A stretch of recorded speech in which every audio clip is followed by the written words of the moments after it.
Suara Kebenaran pada Selasa, 18 Maret 2025 berjudul Menikmati Suasana Kerajaan Surga. Kebanyakan orang Kristen tidak berani meyakini Kerajaan Surga sebagai kehidupan yang wajar.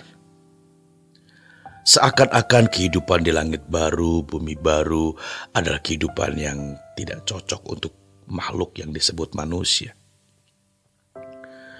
Dengan pikiran seperti ini, maka sebenarnya mereka tidak yakin adanya kebangkitan orang mati. Kebangkitan orang mati dengan tubuh kemuliaan adalah tubuh yang sama seperti yang Yesus peragakan sewaktu yang mulia ada di bumi. Ya, makan, minum. Kebangkitan orang mati adalah kehidupan kembali atas orang-orang percaya yang pernah hidup di bumi ini untuk memasuki kehidupan yang lain, kehidupan yang sesungguhnya. Surga adalah pengulangan dunia ini. Hanya perbedaannya, di sana tidak ada kuasa kegelapan dan tidak ada dosa. Persis seperti yang kita alami di bumi ini. Jadi, kita tidak perlu meragukan sama sekali. Mestinya kita berani berkata, "Aku percaya Tuhan, walau aku tidak mengerti," dan itu menjadi kekuatan kita. Kalau seseorang sudah memindahkan hatinya di kerajaan surga, berarti urusannya dengan dunia ini sudah selesai. Saya ulangi Bapak Ibu. Kalau seseorang sudah memindahkan hatinya di kerajaan surga, maka sebenarnya berarti urusan dengan dunia ini sudah selesai.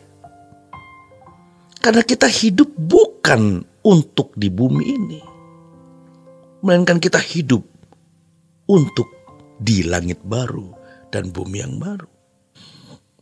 Maka prinsip hidup selama di bumi adalah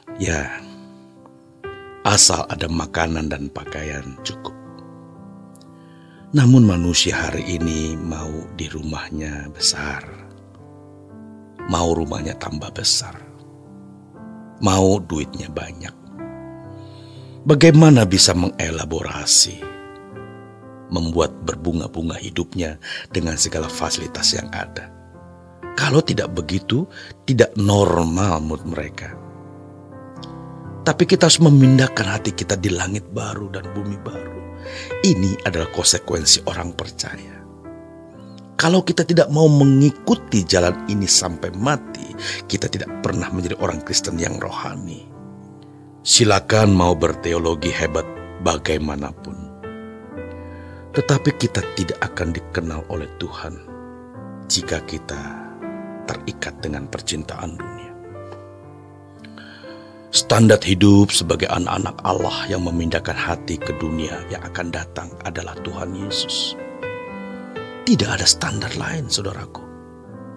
Banyak teolog pintar yang mengesankan bahwa orang yang layak berbicara kepada umat haruslah orang yang berijazah. Padahal Allah tidak dibelenggu oleh standar itu. Setuju. Sebaliknya orang yang berkhotbah harus belajar teologi. Ya, kita setuju. Tetapi orang yang belajar teologi harus memindahkan hatinya lebih dahulu di kerajaan surga.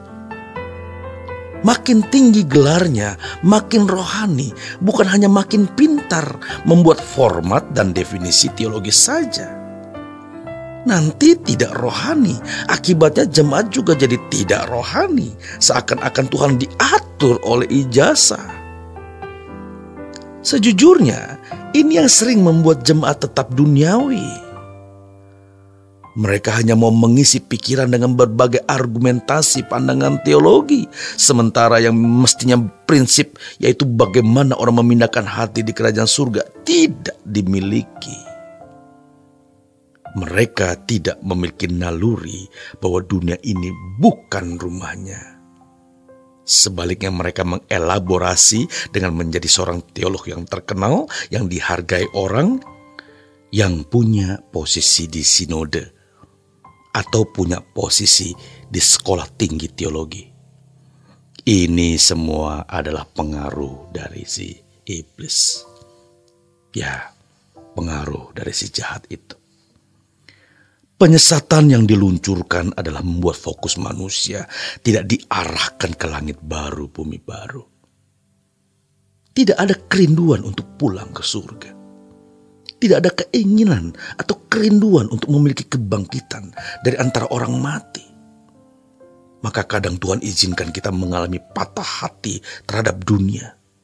Sakit tidak tersembuhkan agar fokus kita kembali ke langit baru, bumi baru. Seseorang yang menggelapkan uang negara yang ditaksir mencapai kerugian sebesar 16 triliun diancam hukuman seumur hidup. 16 triliun itu tidak ada artinya dibanding dengan kekekalan, saudaraku. Bagi orang yang telah mengkorupsi waktu Tuhan, mengorupsi harta Tuhan, maka hukumannya bukan seumur hidup di penjara dunia, tetapi kekal terpisah dari Allah. Kok tidak takut? Kalau kita mengerti kebenaran ini, kita sudah tidak lagi mempersoalkan persepuluhan, tidak lagi mempersoalkan buang sulung. Namun kita mempersoalkan segenap hidup kita yang adalah milik Tuhan. Kita harus punya kepekaan akan apa yang harus kita lakukan untuk Tuhan. Lalu mengapa orang tidak ingin pulang ke surga? Jawabnya adalah karena suasana surga tidak dia nikmati selama ia di bumi. Dia tidak menikmati atmosfer kerajaan Allah yang dihadirkan Tuhan di dalam hidupnya. Karena mereka tidak membutuhkan, karena memang dia tidak membutuhkan. Sukacitanya ditopang oleh uang, fasilitas dunia, pujian, kehormatan, dan sanjungan. Dengan kata lain, atmosfer jiwanya itu sudah duniawi. Dan ini pengaruh dari kuasa kegelapan tentunya. Saudaraku, pengaruh setan begitu kuat. Sebenarnya mereka tidak menyembah iblis secara langsung, tetapi memandang keindahan dunia lalu menginginkannya. Kalau saja atmosfer jiwa kita tidak diubah, maka langit baru dan bumi baru hanya hiasan bibir. Karena kita tidak ingin sungguh-sungguh ke sana. Kita berjuang untuk benar-benar merindukan kepulangan kita ke surga. Dan itu tidak mudah, saudaraku. Mungkin hari ini orang tidak terlalu menyadari betapa dahsyatnya kekekalan itu. Namun sekarang sungguh-sungguh kita mulai menyadari dahsyatnya kekekalan itu. Selamat berjuang, saudaraku. Tuhan Yesus memberkati.